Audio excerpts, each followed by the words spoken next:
नमस्कार। सुबह 9 बजे की खबरों में आप सभी का स्वागत है। मैं हूं नीलू। और भारत बायोटेक की कोवैक्सीन को डब्ल्यूएचओ की जल्द ही मंजूरी मिल सकती है। 23 जून को अहम बैठक होनी है और इसके बाद ये कहा जा रहा है कि कोवैक्सीन को डब्ल्यूएचओ की तरफ से मंजूरी मिल सकती है। इससे पहले भी कोवैक्सीन को लेकर एक अर्जी लगाई गई थी कि इसको डब्ल्यूएचओ की मंजूरी मिली, लेकिन ट्रायल को लेकर और उसके डेटा को लेकर विवाद था। इस वजह से उस समय मंजूरी नहीं मिली। एक बार फिर से ये कहा जा रहा है कि कोवैक्सीन को जल्द ही मंजूरी मिल सकती है डब्ल्यूएचओ की तरफ से। 23 जून को अब इसमें एक अहम बैठक होनी है। तो लगातार भारत सरकार का यह प्रयास है कि वो कोवैक्सीन को डब्ल्यूएचओ की मंजूरी दिलाए और इसी को लेकर एक बार फिर से 23 जून को एक बैठक होने वाली है। बातचीत करने के लिए शैलेंद्र वांगू इस वक्त फोन लाइन पर हमारे साथ जुड़ गए हैं। शैलेंद्र, इससे पहले भी हमने देखा था कोवैक्सीन को लेकर जब डब्ल्यूएचओ के सामने रखा गया था तो कुछ डाटा और चीजों को लेकर बात वहां पर अटक गई थी और फिर इसे खारिज कर दिया गया था। एक बार फिर से 23 को बैठक होनी है, तो क्या उम्मीद करें हम? देखिए नीलू, ये प्रक्रिया का हिस्सा है जहां पर प्री सबमिशन मीटिंग होती है और दस्तावेज सौंपे जाते हैं, डेटा सौंपा जाता है वैक्सीन मेकर की तरफ से डब्ल्यूएचओ को। आपको याद दिला दें कि इस पूरी प्रक्रिया में भारत सरकार भी लगातार मीटिंग्स कर रही है और इस बात की कोशिश की जा रही है ताकि कोवैक्सीन जो भारत बायोटेक की वैक्सीन है उसको डब्ल्यूएचओ की मान्यता मिल सके। फिलहाल इसमें बड़ी और अच्छी खबर यह है कि 23 तारीख को एक प्री सबमिशन मीटिंग होनी है और माना जा रहा है कि अभी तक 90% दस्तावेज दिए जा चुके हैं। 10% दस्तावेज यानी डॉक्यूमेंट्स और डेटा वो भी दिया जाना बाकी है और माना जा रहा है कि जल्द से जल्द वो भी दिया जाएगा।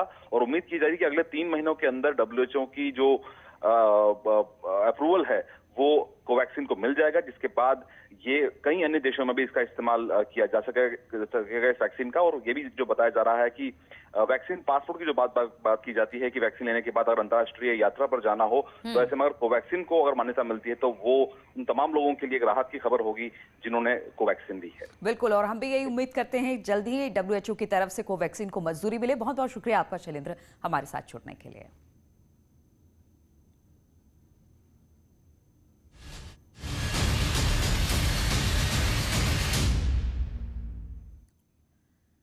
और सीएम योगी के गोरखपुर दौरे का आज दूसरा दिन है। यहां पर मुख्यमंत्री बीआरडी मेडिकल कॉलेज में रेहड़ी पटरी वालों के लिए लगाए गए जो कैंप है उसमें पहुंचेंगे। यहां पर वैक्सीनेशन कैंप उनके लिए लगाया गया है और इसी का निरीक्षण कर सकते हैं सीएम योगी।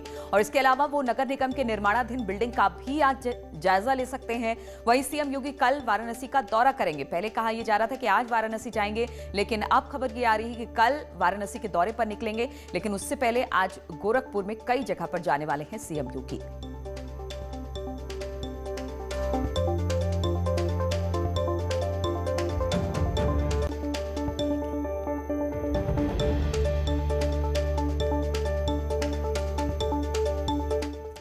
तो हम आपको बता दें सीएम योगी आज गोरखपुर में है और टीम 9 के साथ एक वर्चुअल बैठक इस दौरान करने वाले हैं। साथ ही बीआरडी मेडिकल कॉलेज का दौरा करेंगे, पीकू वार्ड और पोस्ट कोविड वार्ड का भी जायजा लेंगे, नगर निगम और वैक्सीनेशन सेंटर का निरीक्षण करेंगे। इस दौरान सीएम योगी रेहड़ी पटरी वालों के लिए वैक्सीनेशन कैंप लगाया गया है अलग से, उसका भी जायजा लेंगे। सर्किट हाउस में बीजेपी पदाधिकारियों के साथ भी सीएम योगी एक बैठक करने वाले हैं।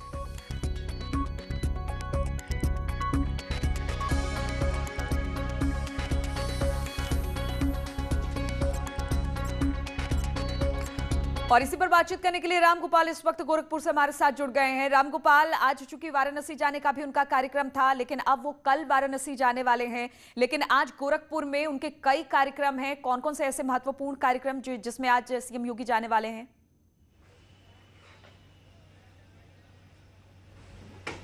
बिल्कुल, गोरखपुर में मुख्यमंत्री योगी आदित्यनाथ का आज का पूरा दिन बहुत ही व्यस्त है। सबसे पहले वो जो तीसरी लहर की तैयारी है उसके लिए टीम 9 के साथ बैठक के तुरंत बाद जमीनी हकीकत जानने के लिए बीआरडी मेडिकल कॉलेज पहुंचेंगे और वहां पे जो है जो पोस्ट कोविड वार्ड बनाया गया है उसका निरीक्षण करेंगे। जो पीकू वार्ड बच्चों के लिए बनाया गया है उसमें कुछ दिशा निर्देश देंगे कि पिछली बार जो उन्होंने दिशा निर्देश दिया है उसको देखेंगे कि कितना काम हुआ है।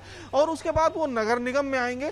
नगर निगम में जो आप देख सकते हैं कि ये जो वैक्सीनेशन सेंटर है ये रेहड़ी पटरी वालों के लिए स्पेशल लगाया गया है और यहीं पे जिले के रेहड़ी पटरी वालों को ला के रजिस्ट्रेशन किया जा रहा है और उनको वैक्सीनेट किया जा रहा है। तो इसका भी मुख्यमंत्री योगी आदित्यनाथ निरीक्षण करेंगे। और उसके बाद जो है इसी नगर निगम परिसर में ही नगर निगम का नया भवन बन रहा है उसका भी मुख्यमंत्री योगी आदित्यनाथ जो है यहाँ निरीक्षण कर सकते हैं, इसकी प्रगति का जायजा ले सकते हैं।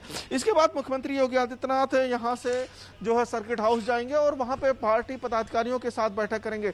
चूंकि आज की ये जो बैठक है इसलिए भी महत्वपूर्ण मानी जा रही है क्योंकि अभी कल ही जो उत्तर प्रदेश के सह प्रभारी हैं उन्होंने बीजेपी के पदाधिकारियों के साथ सर्किट हाउस में यहाँ पे बैठक की है और आज मुख्यमंत्री योगी आदित्यनाथ क्षेत्रीय टीम के साथ साथ जो है जिला टीम, महानगर की टीम और पार्षदों के साथ एक बैठक करेंगे। यानी कि जो छोटे से छोटे कार्यकर्ताओं से लेकर क्षेत्रीय टीम के पदाधिकारी उनसे बैठक लेंगे, उनसे फीडबैक लेंगे, सरकार के कामों का जायजा लेंगे। साथ ही ये दिशा निर्देश देंगे कि 2022 के जब विधानसभा चुनाव में जाने से पहले सरकार के जो काम है, सरकार ने जो लोगों के लिए काम किए हैं उनको घर घर तक पहुंचाया जाए और इस पे आज एक रणनीति बनाएंगे मुख्यमंत्री योगी आदित्यनाथ और उस तरीके से दिशा निर्देश देंगे। ठीक है, तो बहुत सारे कार्यक्रम आज गोरखपुर में है और उस पर नजर भी हमारी रहेगी। उपेंद्र इस वक्त वाराणसी से फोन लाइन पर हमारे साथ जुड़ गए हैं। उपेंद्र, वाराणसी आज चूंकि शाम में पहुंचने वाले थे मुख्यमंत्री, लेकिन फिर कार्यक्रम में थोड़ी सी चेंजेस हुए हैं और आप कल वाराणसी पहुंचने वाले हैं, तो किस तरह का कार्यक्रम उनका? हाँ बिल्कुल, आज मुख्यमंत्री योगी आदित्यनाथ का कार्यक्रम कैंसिल हो गया है। वो कल आएंगे और कल दोपहर 2 बजे अपने खुद के गोद लिए हुए हाथी बाजार CSC जाएंगे और वहां पर स्वास्थ्य सुविधाओं को देखेंगे। इसके अलावा वहां पर ऑक्सीजन प्लांट का भी शिलान्यास कर सकते हैं सीएम योगी। इसके बाद वहां से वो सर्किट हाउस आएंगे। हालांकि बताया जा रहा है कि इससे पूर्व रास्ते में ही कालका धाम में NH फेज 2 के कार्यों को भी देख सकते हैं सीएम योगी, क्योंकि वो रास्ता वहीं से होते आता है। तो NH पर जो काम चल रहा है फेज 2 पर, उसको भी वो निरीक्षण कर सकते हैं। इसका सर्किट हाउस में मीटिंग के बाद जो देश का सबसे बड़ा कन्वेंशन सेंटर रुद्राक्ष बनकर तैयार हुआ है उसको भी सीएम योगी आदित्यनाथ उसका स्थलीय निरीक्षण कर सकते हैं, क्योंकि जल्द ही इस कन्वेंशन सेंटर का उद्घाटन शुभारंभ खुद पीएम मोदी करेंगे। तो पीएम मोदी के उस शुभारंभ करने से पहले तैयारियां मुकम्मल है, सब कुछ ठीक है, ये सुनिश्चित करने खुद मौके पर जाएंगे सीएम योगी। उसके अलावा श्री काशी विश्वनाथ धाम में जाएंगे, वहां पहले दर्शन पूजन करेंगे। बिल्कुल, तो 2 दिनों का पूरा कार्यक्रम है गोरखपुर और कल वाराणसी का पूरा कार्यक्रम, वहां पर भी कई महत्वपूर्ण कार्यक्रम है। बहुत बहुत शुक्रिया उपेंद्र और रामगोपाल आपका हमारे साथ जुड़ने के लिए।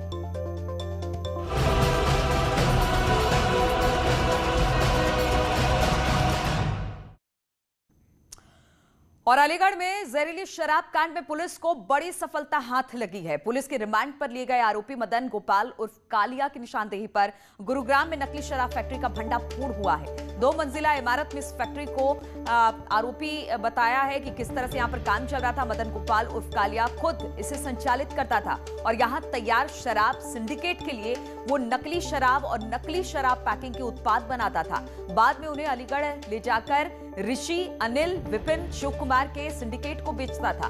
बता दें कि अलीगढ़ के मंडराक में अवैध शराब का ठिकाना पकड़े जाने के बाद से मदन गोपाल उर्फ कालिया निवासी फरीदाबाद, हरियाणा लगातार फरार चल रहा था। आरोपी पर पुलिस ने 25,000 का इनाम भी रखा था। पिछले दिनों मुखबिर की सूचना पर अलीगढ़ पुलिस ने आरोपी कालिया को गिरफ्तार कर लिया और जेल भेज दिया। जेल भेजने के बाद पुलिस ने उसकी रिमांड मांगी। 3 दिन की रिमांड मिलने पर उससे पूछताछ हुई तो कई बड़े खुलासे निकलकर सामने आए। एसपी के मुताबिक शराब कांड मामले में अब तक 22 मुकदमे दर्ज हो चुके हैं और करीब 70 लोगों की अब तक इसमें गिरफ्तारी भी हो चुकी है।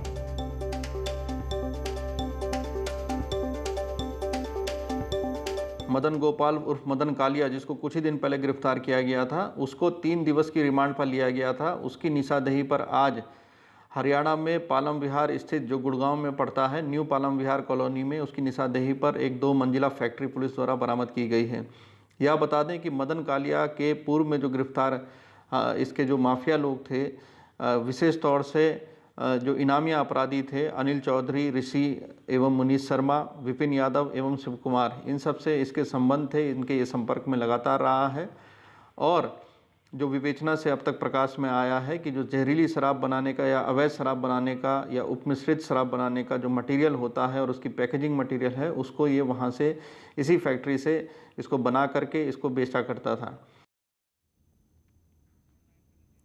और इसी पर बातचीत करने के लिए रंजीत सिंह हमारे साथ जुड़ गए। रंजीत, एक बड़ा खुलासा हुआ है कि किस तरह से अलीगढ़ में शराब की सप्लाई होती थी, पूरी उसकी पैकेजिंग होती थी, यानी पुलिस को एक बड़ी सफलता कही जा सकती है।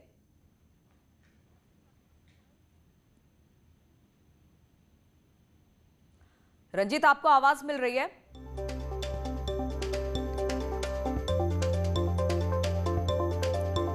तो अलीगढ़ शराब कांड में एक बड़ा लीड पुलिस के हाथ लगा है। वहां से एक शराब फैक्ट्री को पुलिस ने पकड़ा है। 2 मंजिला शराब फैक्ट्री। बताया जा रहा है कि गुरुग्राम में शराब बनती थी और फिर से अलीगढ़ ले जाकर नकली शराब को वहां पर बेचा जाता था।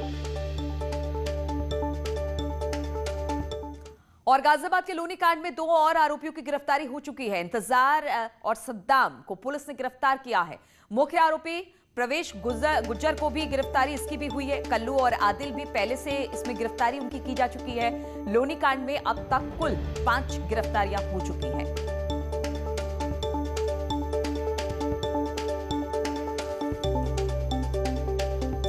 तो गाजियाबाद से बड़ी खबर आ रही है। 2 और मुख्य आरोपियों को पुलिस ने गिरफ्तार किया है। अब तक कुल लोनी कांड की बात की जाए तो 5 लोगों की गिरफ्तारी हो चुकी है।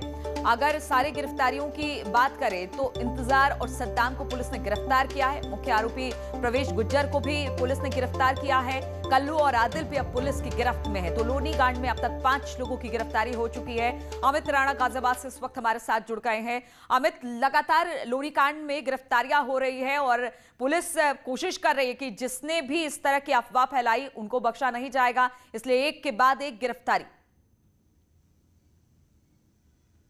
देखिए, जिस तरीके से महज गलत ताबीज बनाने को लेकर ये विवाद शुरू हुआ था और उसके बाद बुजुर्ग के साथ मारपीट की गई थी, लेकिन उसके बाद जिस तरीके से सांप्रदायिक रूप इसे देने की भरपूर कोशिश की गई, हालांकि पुलिस ने इसमें तुरंत ही कार्रवाई करते हुए पहले ही दिन 3 आरोपियों को गिरफ्तार कर लिया था, जबकि कल देर रात 2 आरोपियों को और गिरफ्तार किया है। बड़ी चीज में खुल के जो सामने आई है, आरोपी जो पकड़ा गया है सद्दाम, उसने खुद अपनी वीडियो बाइट जारी की है और मीडिया के सामने इस बात को कहा है कि सांप्रदायिक माहौल बिगाड़ने की कोई कोशिश नहीं की गई थी। सिर्फ महज ये जो लड़ाई थी, जो मारपीट की गई थी बुजुर्ग के साथ, ये की गई थी गलत ताबीज बनाने के चलते। क्योंकि जो परवेश ने ताबीज बनवाया था जो पीड़ित है उससे, और जो ताबीज बनवाने के बाद से ही लगातार उसके घर में और ज्यादा परेशानियां बढ़ गई, जिससे आहत होने के बाद उसने अपने साथियों के साथ मिलकर इस पूरी घटनाक्रम को अंजाम भी दिया था। हालांकि इस दौरान काफी चर्चाओं में भी रहा, क्योंकि जिस तरीके से सोशल मीडिया पर इसको वायरल किया गया और कहा गया कि इसे सांप्रदायिक रूप देने की भरपूर कोशिश भी की गई, लेकिन जो सच्चाई थी वो सबके सामने आई और खुद आरोपी जो है उसका कबूलनामा भी सामने आया है। ऐसे में पुलिस भी ये कह रही है कि जो अन्य आरोपी जो बचे हुए हैं उन्हें भी जल्द से जल्द गिरफ्तार किया जाएगा और उन्हें भी जेल की सलाखों के पीछे भेजा जाएगा। चलिए, बहुत बहुत शुक्रिया आपका अमित जानकारी देने के लिए। और इससे पहले गाजियाबाद के लोनी कांड में न्यूज 18 ने बहुत बड़ा खुलासा किया। ये एक्सक्लूसिव वीडियो सारी सच्चाई उजागर कर रही है। लोनी में बुजुर्ग की पिटाई से ठीक पहले का एक्सक्लूसिव वीडियो सामने आया है। इसमें बुजुर्ग से ठगी करने को लेकर सवाल जवाब किए जा रहे हैं और वो अपनी गलती के लिए माफी भी मांग रहा है। साथ ही इस वीडियो से पुलिस की ताबीज की जो थ्योरी थी वो भी साबित हुई है, क्योंकि बुजुर्ग के बैग में कई ताबीज भी दिखाई दे रहे हैं।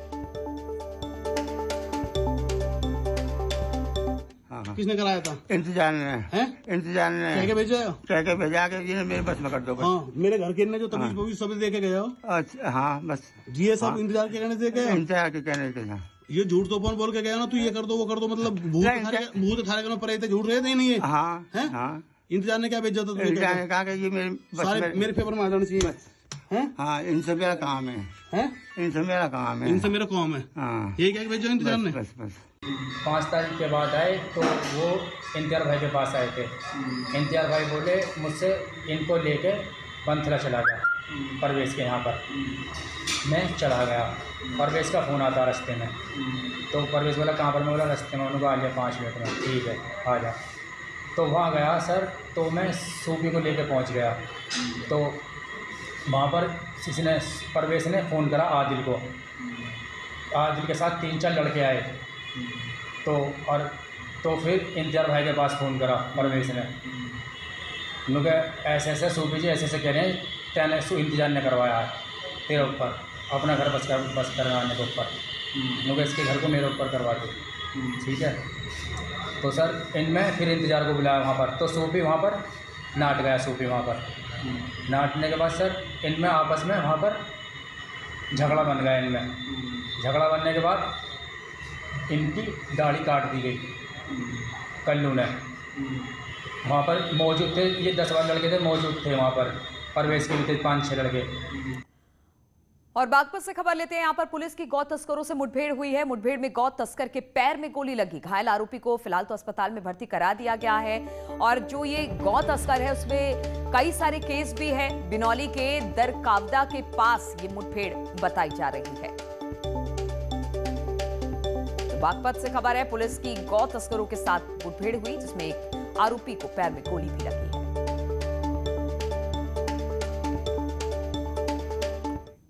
और रुकेंगे छोटे से ब्रेक के लिए, फौरन हाजिर होते हैं।